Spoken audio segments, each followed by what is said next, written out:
Let the press in. You guys ready to go? Yes. All right.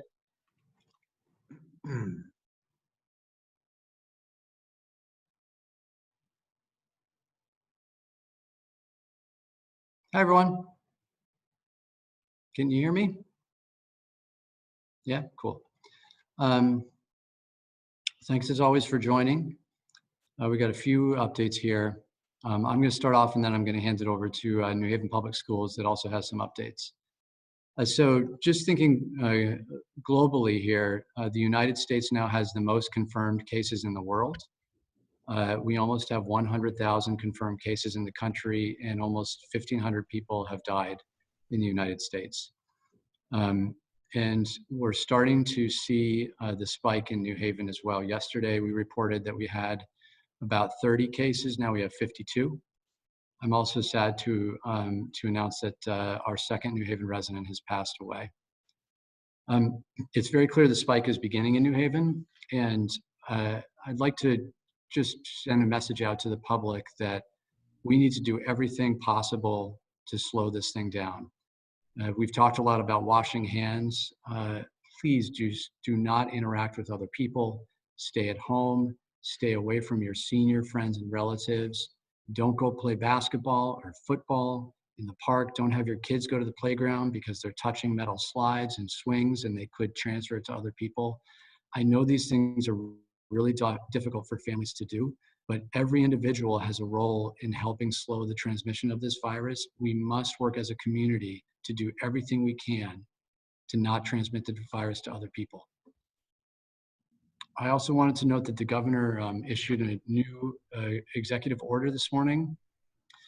His previous executive order limited gatherings to 50 people. Now he's limiting it to 5. And that's another indication of just how important social distancing is. A couple of other updates. We put out a call yesterday for, in particular, people with medical experience, EMTs, nurses, doctors to sign up for the New Haven Medical Reserve Corps. The Medical Reserve Corps is a volunteer group that steps up in times of crisis. And it's challenging work. We are in particular looking for people to help us staff sites to support recovery of COVID positive individuals who are not sick enough to be hospitalized. I'm confident that people will answer our call and they can sign up on the City of New Haven's COVID-19 response website. The CT Responds website, which our website links to for people to sign up, went live on Monday. And amazingly, we've already had 235 people sign up for the New Haven Medical Reserve Corps in such a short time. That is an indication to me of the truly amazing generosity and selflessness of this community. I want to thank those people that have signed up and encourage more people to sign up. We will be going through the attributes and skills of the people that have signed up to identify people that we hope will work with us. And I'm deeply grateful for people reaching out and for their generosity. So why don't I hand it over to New Haven Public Schools to give some updates on enrollments. So Dr. Tracy, do you want to start or do you want to hand it over to someone else? Let me start and then I hand over. Thank you, Mayor. And I want to thank you for the compassion and the level of organization that you and your team have been exhibiting over the past couple of days. So let me say this, a couple of things I want the press to help to articulate for us, that with regards first to the distribution of technological support to our families, we're up to about almost 6,000 devices that we have handed out to parents to help support online learning activities that will be launched Monday, March 30th, 2020. Food distribution, from my knowledge, is up to almost 40,000, almost. So we're going to segue now to the Magnet Lottery program. The New Haven Public Schools will postpone the results of the 220 New Haven Public Schools Choice Placement Lottery, the process until April 14th, 2020. School placement results for the 2020-2021 school year were scheduled to be released on March 31st, 2020. Amid school building closures and the current COVID-19 pandemic, all district offices will remain closed to the public until further notice. These closures make it difficult for both the central office and the school staff to communicate with parents as we would normally do regarding placement and registration processes.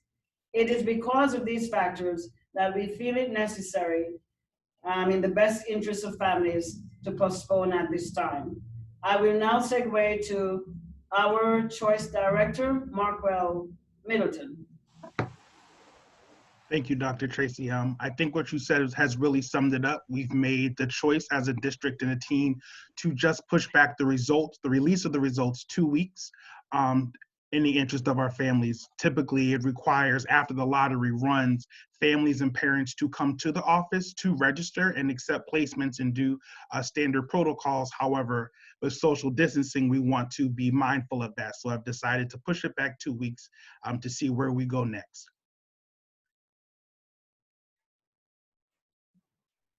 Thank you, Dr. Tracy and Markel. Does anybody else from New Haven Public Schools have anything to add, or should we open it up to questions? Ms. Hannans? The only thing I would, and good afternoon, everyone. The only thing I would add is the 2 weeks will allow us to create a system where parents will be able to accept placement online. So that is what the 2 week period will allow us to do with our partners.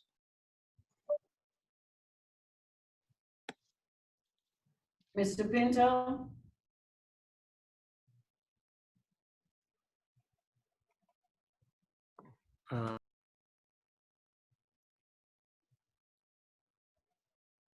Like you're still on mute. Sorry, yeah, I don't you have any update right now. I mean, the only update is we are actually over 42,000 meals total. Kudos to your team for hitting that number. It's amazing. So why don't we open it up to questions from folks? Does anybody have any questions?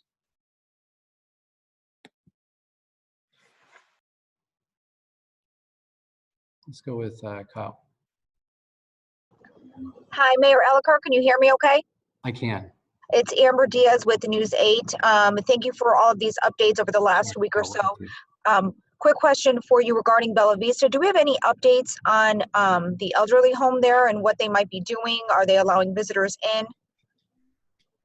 So I don't know if Director Bond has anything additional, but as of now, they still are not allowing visitors in. As I mentioned, we've been told that most people are abiding by that, but some people are not, and they're struggling a little bit to limit the number of visitors. We're in conversations with them about how we might be able to ensure that they are better able to enforce their visitor policy, but I don't have any concrete updates at the moment. Okay, do we know if anyone, if there's more than one confirmed case there? Director Bond, you're on mute. At this time, there is one confirmed case and the person is inpatient at the moment. Okay, thank you. I saw that Kyle had a question. Yes, can you hear me today with the headphones? You're very quiet again. Oh, okay. I was just wondering if the spike in the cases, most likely, if you can confirm it, is contributed to more testing and more results, or is there an area that we're seeing from the other people who had been tested positive? Because I know that there was the one man who was in his 50s who passed away and had a lot of contact with others. I think it's a little bit of both. It is clear that there's community spread, and the governor in his press conference several days ago said that there was not a major increase in the number of daily tests, but the number of cases is significantly increasing, which is an indication that there are more people that are contracting the virus. So I think it's safe to say it's a combination of significant community spread, and as the hospital at least in New Haven, continues to test more people. Some people that may have previously had symptoms are now getting that confirmation. Okay. And is there any information on the second death? What we do know is the individual was in their late 40s. And so that is what we have right now as far as information. Okay, so the person who was in their late 80s, they're still with us. The two mortalities, the first one was late 50s, the second one late 40s. Okay. I see Mayor, that, Michael Bingham had his hand up, and then Paul Bass. thank you, Mr. Chief. Mayor, can you hear me? I can. Good Okay. job. Last night, Yale President Peter Salovey sent out a letter to the Yale communities announcing a partnership with the Community Foundation and the United Way to raise $5 million to benefit the city. And I wondered if that had been the result of a conversation you'd had with the university, and also how that money might be used, assuming that it's raised. So that is not a result of the conversation that I had with the university. And frankly, that's not what we asked for. I called the university last week and asked Yale University for dormitory space to house our police officers and firefighters to keep them safe and their families safe should there be any exposure or symptoms. Yale University said no. I then called the University of New Haven and I spoke with President Steve Kaplan, who in the first 5 minutes of the conversation said, yes, we will make this happen. This is important for the community. Since then, UNH has rolled out the red carpet for us. They've worked to quickly get students' belongings out of the dorms, and they've worked with us to address other logistical and liability hurdles. We're quite close to finalizing an agreement with them so that our police officers and firefighters can begin moving into the space in the coming days. I'm very, very grateful to President Kaplan and UNH for their partnership at this time. I think in response to this question about Yale's donation of $1 million to create this fund in partnership with United Way and the Community Foundation, my response is this: if your house was burning down and you asked a neighbor if your kids could stay at their house and your neighbor said no, but here's a check so you can stay at the Econo Lodge across town, what would that tell you about your neighbor? It's at these times of crisis when people are exposed for their true selves. Everyone needs to do their part at this very difficult time, and writing a check doesn't exempt you from that fact. Does anybody have any other questions? Paul Bass would have been next, sir. Thank you very much. I had a couple of quick questions. Thank you very much as usual for doing this press briefing. The person who died, was this also a healthcare worker? And did this person have any contact with the first person who died? And I wanted to ask about whether I was a little confused about the police officers and firefighters. Is that all police officers and firefighters or just those who have been exposed? So with the first question, I'll defer to Director Bond.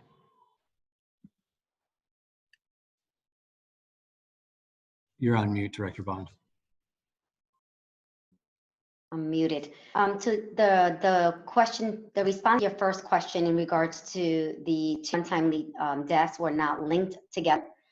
That's the short answer to your first question. Was it not a healthcare worker?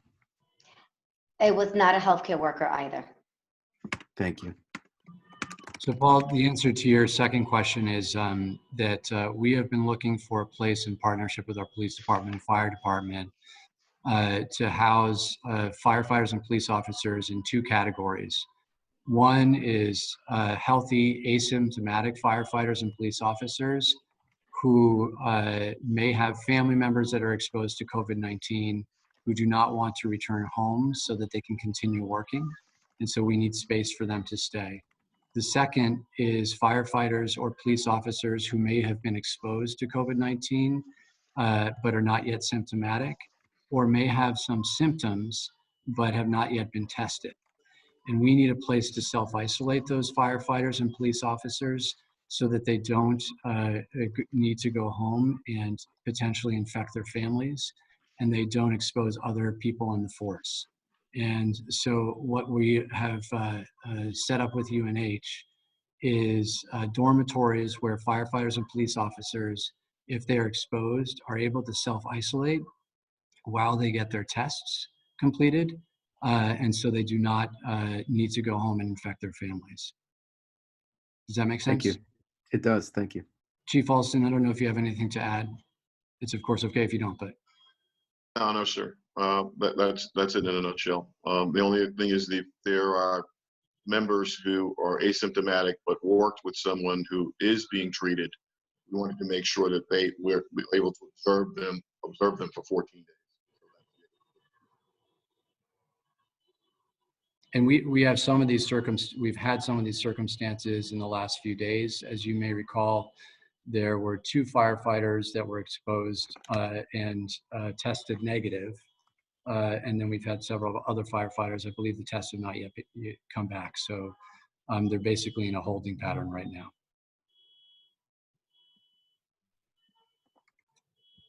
Okay, I see Mary had a question. I was wondering, at the press conference this morning with Yale New Haven Hospital officials, Marna Borgstrom said they have a large number of volunteers, so many medical volunteers that they can't use them all. So just wondering if you've been in touch with her to send them to the city. Thank you for the information. I will get in touch with them. I have one other question too. I'm not that familiar with the choice system, choice for school children. Will the parents, the choices that have been, I guess the list is now made, are they going to be notified by email as opposed to coming in person? I wasn't quite sure how that was working. I know you're not going to come to the schools because of the shutdown.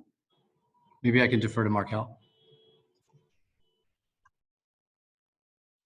Yes, all applicants and parents will be notified via email. There's a parent portal. When they signed on to do their application, they'll be notified via that feature, so they will get email communication of their placement. I have one other question too, if that's all right. I guess it goes back to the career high school shelter. What progress has been made on that, and also, will you have to actually quarantine some people if they are reluctant to stay there? Would that be the solution for the city? So the site is meant for people not to leave the site. We can't have people leaving unless they have another location that they can go, or they are released by a medical professional. Do you have to actually issue a quarantine though to actually have that sort of process? The health director has that authority. She does, okay. All right. Then if they don't want to leave, I guess that sets up the whole process of appealing through the probate court, but that's something you just have to deal with. Is that correct? Director Bond, do you know the answer to that or no? There's an appeal process within the quarantine order. And so that is clearly laid out. During a public emergency, in order for us to quarantine, we want to make sure that we safeguard the public. And so the likelihood that the quarantine will be holded. So that is the response to the quarantine order. So the quarantine order is issued for the protection of the public. Right, but I guess my question is that you will have to go through that process and actually to get people to stay there? Could you repeat the question? Sure, I'm just wondering if you actually have to invoke the quarantine to get people to stay in that shelter. If a public quarantine order has to be issued, it will be issued to ensure that we safeguard the public. Would it be a blanket order or individuals who are recalcitrant not to stay there? Is that be individual by individual? It's going to be individual by individual that are coming in. Everyone's incubation period is different, so we would have to do it by order of those that are coming in. Thank you. Are there other questions? Yeah, I think that Gage unmuted me, so I'll ask if that's all right. Go for it. Thanks so much. I was hoping you could provide a little bit of specifics regarding your request to Yale for beds for police and firefighters, like how many beds you requested, when that conversation happens, and then when that conversation happened, and then the specifics surrounding the UNH provisions. How many officers do you anticipate UNH will be able to house? And then my second question is, there have been a lot of calls within the Yale community, specifically the student body, for the university to offer to house homeless individuals in university dorms. And I'm wondering if homeless individuals were any part of that conversation that you had with the university last week, or if that's something that you are considering. Sure. So that is something we're considering. I did not raise that as a request to the university. I raised the police officer and firefighter housing request to the university. We're generally estimating around 100 to 100 rooms for 100 to 150 individuals. And UNH is working with us on that. They've been very collaborative on that. We are looking for more sites for homeless individuals that may contract COVID-19 in addition to the isolation shelter. And there's conversations with other entities in the city about that. Could you specify which other entities at this time? No. Thanks so much. Thanks, Mackenzie. Mary? As for those individuals looking for other spaces for homeless, would it be the same situation as career? I mean, people who medically are not qualified to stay in the hospital but are sick with the virus. So there's a number of permutations of what we're trying to do and what the state is trying to do. We're trying to decompress the shelters. There's increasing pressure on the shelters by asymptomatic individuals. And we're trying to decompress the shelters. And we've already done that a lot with hotel rooms. We currently have 84 individuals staying in hotel rooms that have been facilitated both in combination with the state and our efforts. The state is looking to do more of that. And that I think we'll likely to see more activity there soon. The second tier is individuals that may be symptomatic of COVID-19, but may not yet have been tested. And it's important for us to self-isolate those individuals. Because we don't know whether they have or whether they do not have COVID-19, they should not be interacting with other people. And so there's been one or two examples already where there's individuals in a group shelter where the shelter had one, maybe two individuals that tested positive for COVID-19, and the other individuals should be tested and should, as they wait for the results of their test, be separated. Because say 3 individuals out of 10 have COVID-19, we don't want the whole group being together because then 10 out of 10 will get it. And so one of the things that we're looking for is additional places for homeless individuals to self-isolate while their tests are being processed. The third group is a group that tests positive for COVID-19 and have no place to go. Now we can house that group all together because they can't give it to each other because everyone already has it. And that is the career site. Does that make sense?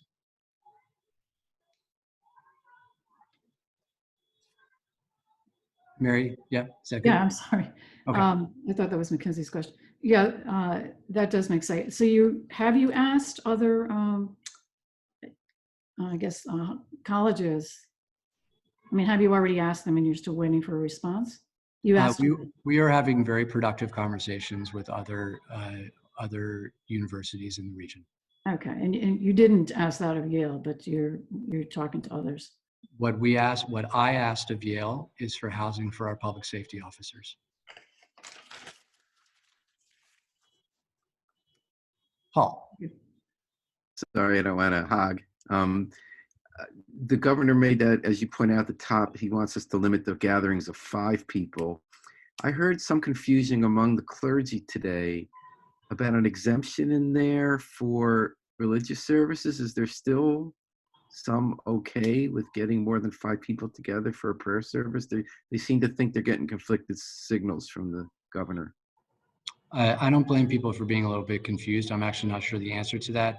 What I do know is the governor's order limiting gatherings of 50 people included places of worship. My order of 10 people, limiting gatherings to 10 people, did not include places of worship.